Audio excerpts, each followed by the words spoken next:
এই ছবিটা একবার দেখুন আর একবার ভাবুন কি থেকে কি হয়ে গেল আর কিভাবে আমরা হারলাম। প্রথমে বলে রানের সমান ছিল, তাসকিন এক ওভারে 21 রান দিয়ে সেটা কমিয়ে আনে 9 রানে। তারপর 30 বলে লাগে অস্ট্রেলিয়ার 9 রান। অস্ট্রেলিয়ার হাতে ছিল 5 উইকেট। আই রিপিট, তাদের হাতে ছিল 5 উইকেট। এখান থেকেই ম্যাজিক শুরু করলো শরীফুল আর মুস্তাফিজুর রহমান। 5 রান নিতে গিয়ে অস্ট্রেলিয়ার হারলো 4 উইকেট। শেষ ওভারে যখন দুদিকেই বোলার আমাদের দরকার 1 উইকেট, তখন ইয়র্কার করতে পারলেই 3 রান দিতে পারতো না অজিরা, কিন্তু তাসকিন ইয়র্কারও করতে পারলেন না। এভাবেই আমরা হেরে গেলাম।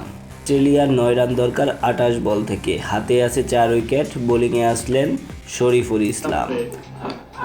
শরীফুল ইসলাম পরপর 2 বলে 2 উইকেট নিয়ে নেন। তারপরে অস্ট্রেলিয়ার রান দরকার 8 রান 24 বলে, হাতে আছে মাত্র 3 উইকেট। কি দুর্দান্ত আউটস্ট্যান্ডিং 46তম ওভার বল করেন শরীফুল ইসলাম। মাত্র 1 রান দিয়ে 2 উইকেট শিকার করে নেন তিনি। তারপর মুস্তাফিজুর রহমান এসে চতুর্থ বলে একটি ক্যাচ ড্রপ করেন।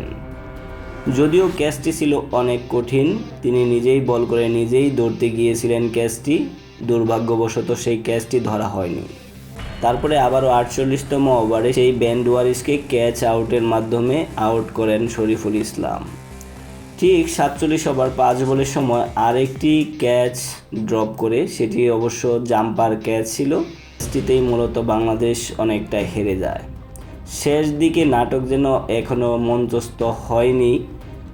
49তম ওভারের খেলা, যেখানে অস্ট্রেলিয়ার দরকার ছিল মাত্র 4 রান, বাংলাদেশের দরকার ছিল 2 উইকেট।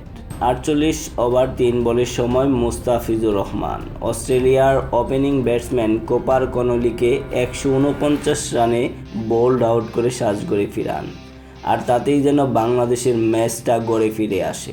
তারপর অস্ট্রেলিয়ার দরকার ছিল 4 রান, বাংলাদেশের ছিল 1 উইকেট। শেষ পর্যন্ত বাংলাদেশ এই জয় ছিনিয়ে আনতে পারেনি। অস্ট্রেলিয়া জয় পায় 1 উইকেটের বিনিময়ে। এটি একটি শ্বাসরুদ্ধকর জয় ছিল, যা বিগত 2টি ম্যাচ থেকেও এই ম্যাচটি সবচেয়ে ভালো প্রতিদ্বন্দ্বিতাপূর্ণ হয়েছে। 1 উইকেটে হার, কিন্তু মাথা উঁচু করে হারলাম। অস্ট্রেলিয়ার 277 run 9 wicket 49 over 3 over. Meredith 2 এবং জাম্পা 4 শেষ দুটি জুটির রান ছিল এটি। লিটন হৃদয় মুসাদ্দেক লড়াই করলো, শরীফুল উইকেট নিল। শেষ পর্যন্ত তাসকিনের 1 ওভার, কিন্তু সিরিজটা 2-1 আমরাই জিতলাম। অস্ট্রেলিয়ার সাথে সিরিজ জয় ইতিহাস। ছেলেরা, তোমরা হিরো। হারলেও তোমাদের নিয়ে আজকে গর্ব হচ্ছে আজকের ম্যাচ দেখার পর।